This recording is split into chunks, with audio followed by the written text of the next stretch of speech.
أعوذ بالله من الشيطان الرجيم. بسم الله الرحمن الرحيم.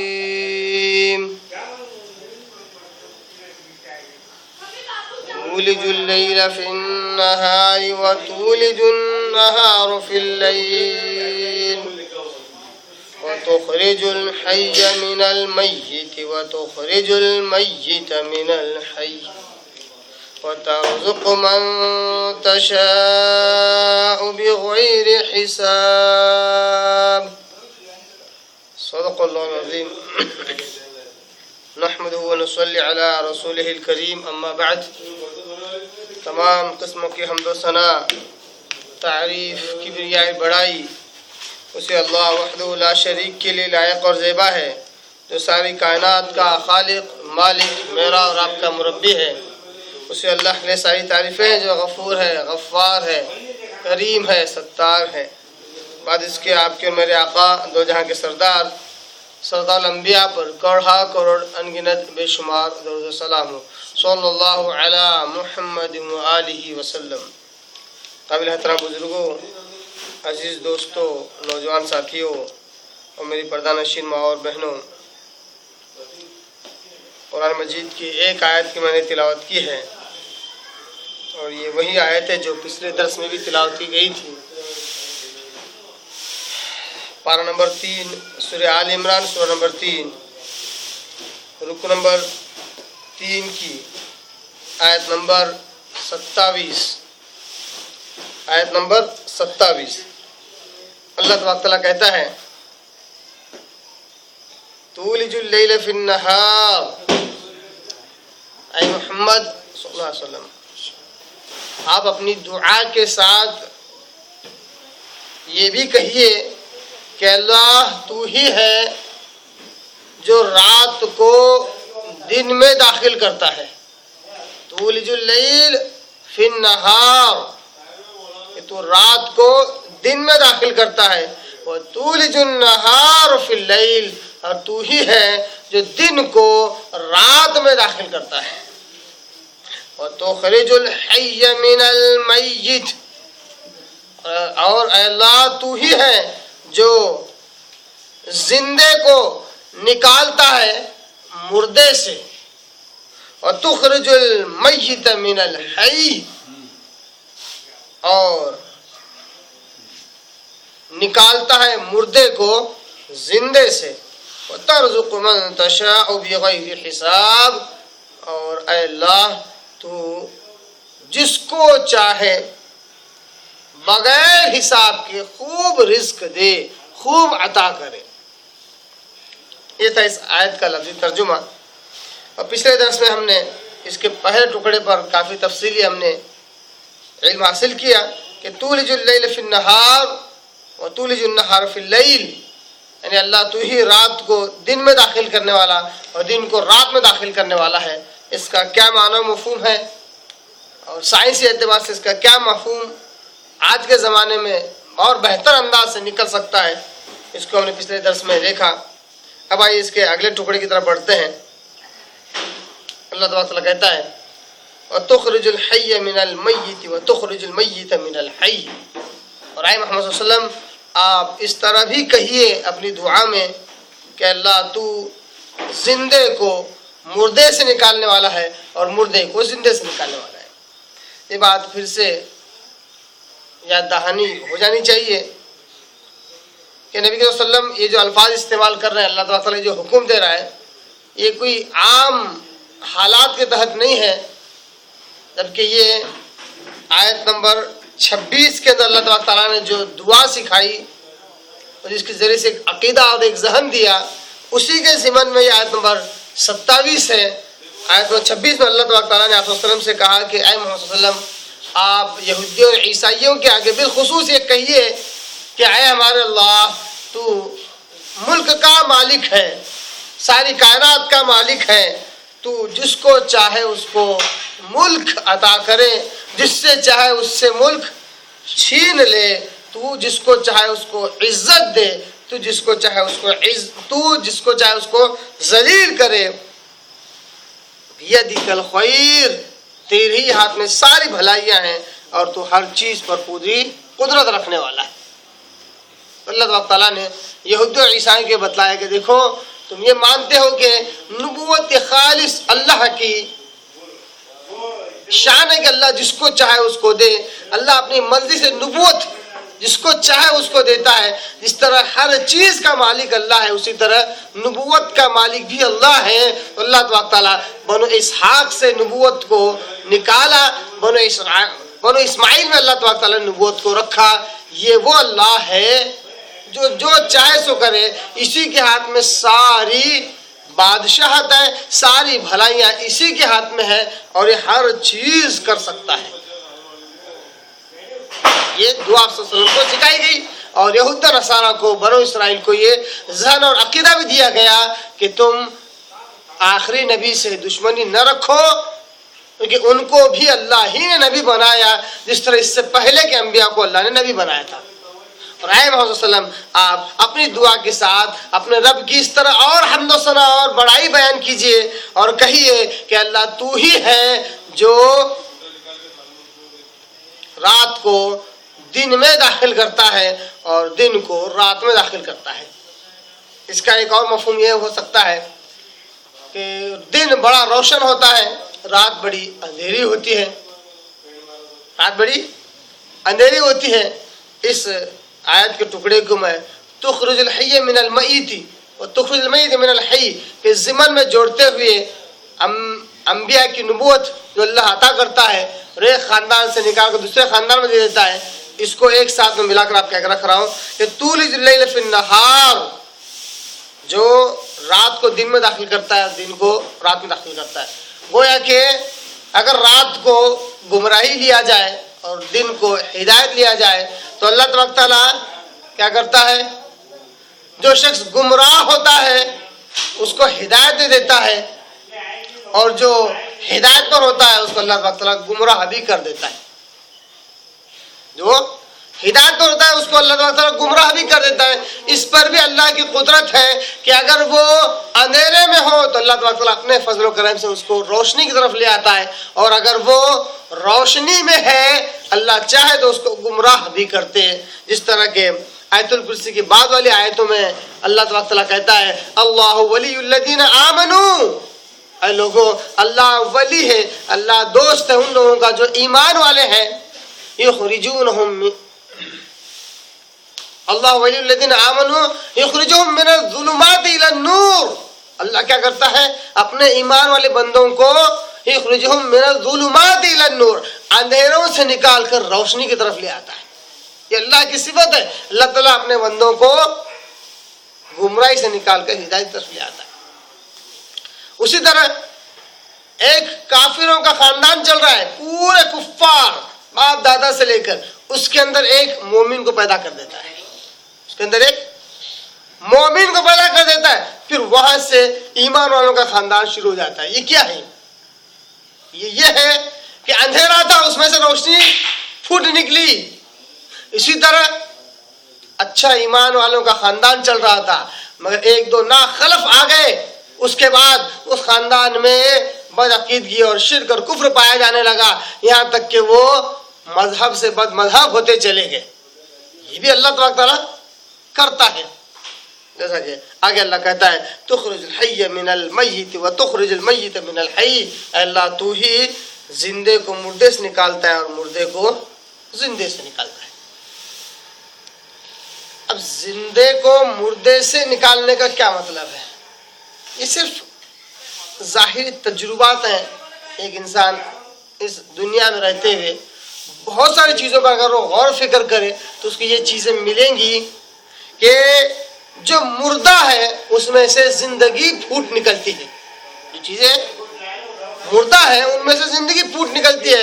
جیسے پوری دنیا جانتی ہے کہ یہ سرزمین مردہ ہے، زمین مردہ ہے، یہ مردہ ہی ہے، مردہ سمجھی جاتی ہے، مگر جب اللہ تبارک تعالیٰ اس پر بارش برساتا ہے تو اس کے اندر سے کوپلیں پھوٹ نکلتی ہیں جو زمین کی چھاتی کو پھاڑ کر آسمان کی طرف اگنا شروع کرتے ہیں. یہ زندہ ہے.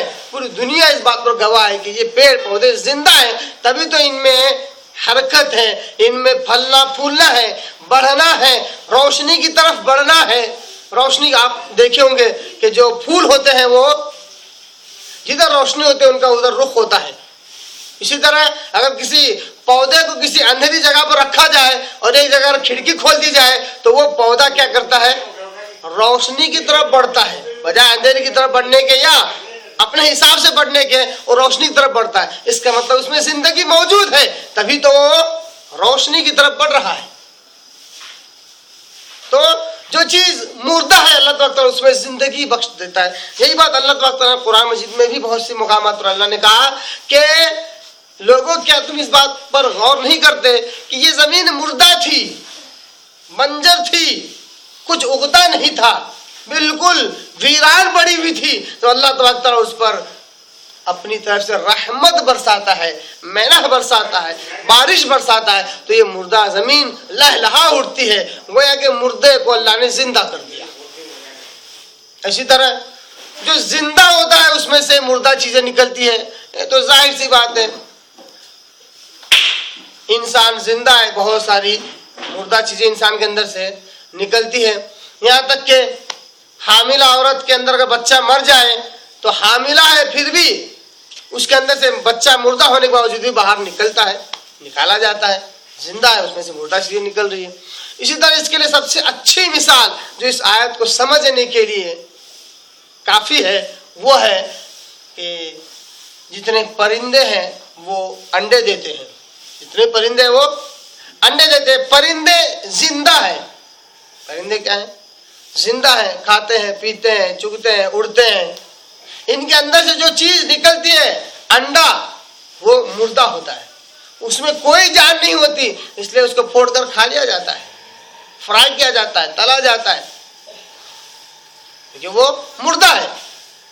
اب زندے سے مردہ تو نکل گیا, اب اسی انڈے پر اگر مرغی کو اگر بٹھا دیا جائے 21 دن تک, ہر انڈے کی ایک مقدار الگ الگ ہوتی ہے ہر پرندے کے اعتبار سے, اس وقت تک جب اس کو سینکتی ہے اس انڈے کو, تو جو مردہ ہوتا ہے کیسے اس کے اندر جان پیدا ہو جاتی, کیا چیز اس کے اندر ہے, اس انڈے کے اندر کیا چیز موجود ہے کہ اس کے اندر سے ہو بہو جس چیز کا وہ انڈا ہے اسی قسم کی ایک چیز بن جاتی ہے. ایک موٹی بات یہ سمجھ میں آتی ہے کہ ماں کے پیٹ میں بچہ ہے تو ایک زندہ عورت ہے, اس کے اندر نطفہ ہے, ماں کا انڈا ہے, اوم ہے, پھر وہ دونوں کے اختلاط سے انسان کا بچہ انسان کی طرح بن کر نکلے. کوئی زیادہ حیرت والی بات بظاہر نظر نہیں آتی, مگر یہ انڈا, اور انڈے کو مردہ جب ہوتا ہے اس وقت اگر پھوڑ لیا جائے, پھوڑ کر دیکھا جائے اس کو, تو کوئی چیز زندگی کی اس میں پائی نہیں جاتی, بظاہر بالکل پائی نہیں جاتی.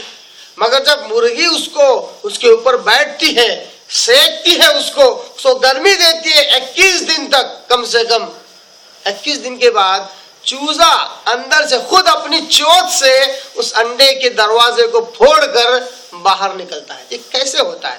کہاں سے زندگی آ گئی اس میں, کیسے وہ چیز زندہ ہو گئی؟ یہ ہے مردہ تھا, انڈا بالکل مردہ تھا, اس میں سے زندگی باہر آئی. اللہ کہتا ہے تخرج الحی من المیت وتخرج المیت من الحی, وہی اللہ ہے جو زندے کو مردے سے نکالتا ہے اور مردے کو زندے سے نکالتا ہے. وترزق من تشاء بغیر حساب, اے اللہ تو ترزق, رزق ان کے معنی اصل میں ہم رزق اردو میں لیتے ہیں کھانے پینے کو, جبکہ عربی زبان میں رزق ان کے معنی عطا کرنے کے, دینے کے. وہ ترزق, اللہ تو خوب دیتا ہے, تو خوب عطا کرتا ہے. کیا؟ رزق. کیونکہ رزق عام طور پر معنی غلہ اناج کی طرف اشارہ ہے, پیسہ پانی کی طرف بھی اشارہ ہے. تو رزق کے معنی دینے کے ہیں, عطا کرنے کے ہیں, اور رزق کا لفظ عام مفہوم میں کھانے پینے کی طرف اشارہ ہے, اس لیے اللہ تو خوب عطا کرتا ہے کھانا پینا جو کہ انسان کی بنیادی ضرورت ہے. من تشاء, تو جس کو چاہے, بغیر حساب, بغیر حساب کے. ایک زبردست عقیدہ اور ذہن اللہ تبارک تعالیٰ نے ایک ایمان اس میں یہ سکھایا، ایک توکل اللہ نے سکھایا کہ تم اگر اللہ کی ذات پر توکل رکھو، اللہ سے مانگو، تو اللہ تبارک و تعالیٰ تمہیں اپنے خزانوں میں سے اتنا دے کہ اس کو بے حساب کہہ سکتے ہیں، یعنی کہ اس کی کوئی حساب نہیں، اس کی کوئی گنتی نہیں، اتنے احسانات، اتنا رزق اللہ تبارک تعالیٰ بندے کو دیتا رہے، اتنے احسانات کرتا رہے۔ اور ویسے بھی وَتَرْزُقُ مَن تَشَاءُ بِغَيْرِ حساب خصوصیت کے اعتبار سے کہا گیا ہے، اور عمومیت کے اعتبار سے اللہ تبارک تعالیٰ کی جو نعمتیں اور احسانات انسان پر ہیں وہ خود بے پناہ ہے، بے انتہا ہے۔ ایسے میں بارہا کہتا رہتا ہوں کہ اللہ تبارک تعالیٰ نے انسان کو پیدا کیا، کیسے 9 مہینے اللہ تبارک تعالیٰ نے ایسی جگہ رکھا جہاں پر آکسیجن ہی نہیں تھا، جبکہ ہر کس و ناکس سے جانتا ہے کہ انسان کے سانس لینے کے لیے آکسیجن کا ہونا ضروری ہے، مگر ماں کے پیٹ میں وہاں پر آکسیجن کا کوئی انتظام نہیں، اللہ تبارک تعالیٰ اس کو وہاں پر بھی زندہ رکھے، کھلا رہا ہے، پلا رہا ہے۔ کہ اللہ کی قدرت کتنا بڑا احسان۔ باہر آتا ہے کوئی سمجھ نہیں ہے، صرف ایک چیز آتی ہے اس کو، وہ ہے رونا، سارے کام اسی سے کروا لیتا ہے، رونے کے ذریعے روتا ہے، معلوم ہوتا ہے کہ بھوکا ہے، دودھ پلا دیا جاتا ہے۔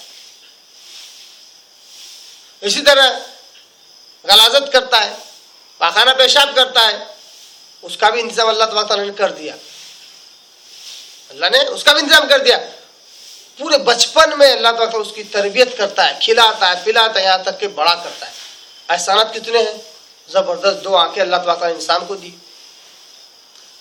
خوبصورت چہرہ دیا، بس انسان ہر ایک کا چہرہ یونیک ہے، ہر ایک کا چہرہ بالکل منفرد ہے، کسی کا چہرہ کسی سے ملتا نہیں، جب سے دنیا بنی ہے کوئی چہرہ کسی سے نہیں ملتا۔ 19-20 کا تو ضرور فرق رہے گا، جڑوا بھی ہے تب بھی 19-20 کا ضرور فرق رہے گا۔ یہ کیسی فیکٹری اللہ تبارک و تعالیٰ کی۔ 2 کان دیے، بولنے کے لیے زبان دی اللہ تبارک تعالیٰ نے۔ اتنا ہی نہیں، بڑے پیارے انداز سے اللہ تبارک تعالیٰ 30ویں پارے کے اندر کہتا ہے کہ الذی خلقک فسواک فعدلک۔ اللہ کون ہے؟ الذی خلقک فسواک فعدلک، وہی اللہ ہے الذی خلقک، جس نے تمہیں پیدا کیا، فسواک، اور پھر تمہیں درست کیا، فعدلک، اور پھر اعتدال رکھا تمہارے اعضاء میں۔ اس لفظ پر غور کیجیے، اللہ خوب دیتا ہے تو احسانات کتنے اللہ تبارک تعالیٰ کے انسان پر، غور کیجیے۔ فعدلک، پیدا کرنا، پھر پیدا کرنے کے بعد درستگی رکھنا، اس کے بعد فعدلک، اعضاء کے اندر اعتدال قائم رکھنا، کتنا بڑا احسان ہے اللہ کا۔ آپ غور کر سکتے ہیں کہ جب ہم پیدا ہوئے، فرض کیجئے 7-8 سال تک ماشاء اللہ کھائے پیے برابر رہے، اب 7-8 سال کے بعد اچانک یوں ہوا کہ جو ہم کھانا کھا رہے ہیں اس میں صرف ایک ہاتھ کی ٹونک ہے، ایک ہی ہاتھ کو ٹونک زیادہ پہنچ رہی ہے، ایک ہاتھ کو اس کے بنسبت کم پہنچ رہی ہے، کھانے پینے کی جو غذا ہے وہ کم پہنچ رہی ہے۔ تو کیا ہوا، 7 سال کے بعد ایک ہی ہاتھ بڑا ہو رہا ہے، ایک ہاتھ چھوٹا ہی ہے۔ ایسا ہو جائے تو، جبکہ انسان ہر قسم کی غذا کھاتا ہے، ہر قسم کی غذا کھاتا ہے، کھانے کے بعد ہر غذا یکساں طور پر پورے جسم پر اثر کرتی ہے، یکساں طور پر۔ ایسا نہیں کہ ایک کان بڑا ہوتا جا رہا ہے، ایک کان چھوٹا کا چھوٹا ہے، ایسا کبھی کسی انسان کے ساتھ نہیں ہوا۔ کتنا بڑا احسان ہے اللہ تبارک تعالیٰ کا، کتنا بڑا احسان ہے۔ یہ ہے اللہ کا اعضاء کے اندر اعتدال رکھنا۔ ایک آنکھ بڑی ایک آنکھ چھوٹی، کبھی ایسا ہوا ہی نہیں انسان کے ساتھ، اللہ ماشاء اللہ کوئی بیماری ہے اسی وجہ سے، اس کے پیچھے کوئی وجہ ہوتی ہے، اور عام طور پر ہر انسان چاہے کچھ بھی کھائے اس کا اثر پورے جسم پر یکساں ہوتا ہے، ایک پیر بڑا ایک پیر چھوٹا، کبھی ایسا نہیں ہوا۔ ایک پیر بڑھتا ہی جا رہا ہے، ایک پیر چھوٹا کا چھوٹا رہ رہا ہے، کبھی ایسا نہیں ہوا۔ یہ اللہ کے احسانات ہیں۔ تو بے شمار ان گنت احسانات اللہ تبارک تعالیٰ نے انسان پر کیے، یہاں تک کہ اللہ تبارک تعالیٰ نے کہا کہ لوگوں اگر تم اللہ کی نعمتوں کو شمار کرنا چاہو تو اس کو شمار نہیں کر سکتے، یہاں تک کہ تم اللہ کے احسانات کے بدلے اگر اللہ کی تعریف کرنا چاہو، قرآن نے کہا کہ اگر تم پوری کائنات کے پیڑ پودوں کو قلم بنا لو اور جتنے سمندر ہیں انہیں سیاہی بناؤ اور اللہ کی حمد و ثنا شکریہ اگر لکھتے اگر لکھنا چاہو یہ ساری چیزیں ختم ہو جائیں گی، مگر اللہ کی حمد و ثنا، اللہ کی تعریف، اللہ کی کبریائی اور بڑائی کبھی ختم نہیں ہوتی۔ یہ اللہ کے احسانات ہیں کہ اتنا زبردست رب ہونے کے باوجود ہم پر نگاہ رکھے ہوئے ہے، ہم کو آبزرو کر رہا ہے، یہاں تک کہ اگر کالی رات میں کالے پتھر پر کالی چونٹیاں اگر چل رہی ہو تو اللہ تبارک تعالیٰ کو اس کی بھی فکر ہے، اس کو بھی کھلا رہا پلا رہا ہے، اس کو بھی کھلا رہا پلا رہا ہے۔ ہر ایک کی ذمہ داری اللہ کے اوپر ہے، ہر ایک کو اللہ تبارک تعالیٰ کھلا رہا ہے۔ یہاں تک کہ اللہ نے قرآن مجید میں کہا بھی کہ لوگوں افلاک کے ڈر سے، غریبی اور بھوک مری کے ڈر سے جو اولاد تمہیں ہونے والے اس کو روکو مت، کہ وہ پیدا ہوگی تو انہیں میں کیسے کھلاؤں گا، ان کا انتظام کیسے کروں گا۔ تو اللہ نے کہا کہ ایسی غلطی نہ کرو، تم کو بھی ہم نے پیدا کیا، ان کو بھی ہم ہی پیدا کریں گے، تم کو بھی ہم ہی کھلا رہے ہیں، ان کو بھی ہم ہی کھلائیں گے، تم نہیں کھلانے والے، تم تو صرف ایک ذریعہ ہو، تمہارے پاس مال کیسے آئے گا اس کی فکر ہمیں زیادہ ہوتی ہے۔ اللہ کہتا ہے تم کو بھی ہم ہی کھلاتے ہیں، ان کو بھی ہم ہی کھلائیں گے۔ یہ ہے اللہ کے بے شمار احسانات اللہ تبارک تعالیٰ کرتا ہے۔ یہاں تک کہ اللہ تبارک تعالیٰ کی ایک صفت ہے الودود، بڑی ہی پیاری صفت ہے، بڑا پیارا نام ہے اللہ کا الودود، حیرت انگیز، اتنا زبردست اللہ پوری کائنات کو سنبھالے ہوئے ہے، اور اس کی صفت ہے الودود، بندوں سے محبت کرنے والا۔ اور کرنے کی بات ہے، بندوں سے محبت کرنے والا اس کی صفت ہی ہے، محبت کرتا رہتا ہے۔ ان گنت احسانات اللہ تبارک تعالیٰ کے انسان کو ہیں۔ اس لیے ایک بڑی پیاری حدیث مجھے یاد آ رہی ہے جو دعا کے اعتبار سے ہے۔ میں کہتا ہوں خاص طور پر رمضان کا آخری عشرہ چل رہا ہے تو اس قسم کی دعائیں مانگنی چاہیے۔ جو لوگ خاص طور پر جنہیں دنیا کی زیادہ فکر ہوتی ہے ان کے لیے بڑی پیاری دعا ہے۔ آپ صلی اللہ علیہ وسلم اس طرح دعا کرتے تھے، اللہم اصلح لی دینی الذی هو عصمت امری، اے اللہ میرے دین کی تو اصلاح فرما، دین کی اصلاح فرما، علم کے اعتبار سے، عقیدے کے اعتبار سے، عمل کے اعتبار سے، تو میرے دین کی اصلاح فرما کیونکہ یہ میرے ہر کام کی عزت ہے۔ وَأَصْلِحْ لِي دُنْيَايَ الَّتِي فِيهَا مَعَاشِي، اے اللہ تو میرے دنیا کی بھی اصلاح فرما جہاں مجھے کچھ دن رہنا ہے۔ پیاری دعا ہے۔ دیکھیے کوئی شخص اگر بڑے سے بڑا دانشور بھی اگر سوچ کر ایسے الفاظ بنانا چاہے اتنے زبردست الفاظ نہیں بنا سکتا ہے۔ پھر آگے ہے کہ وَأَصْلِحْ لِي آخِرَتِي الَّتِي فِيهَا مَعَادِي، اے اللہ تو میرے آخرت کی اصلاح فرما جہاں مجھے پلٹ کر جانا ہے۔ یہ عقیدہ دیا گیا کہ دنیا سب کچھ نہیں ہے، پلٹ کر اللہ کے پاس جانا ہے۔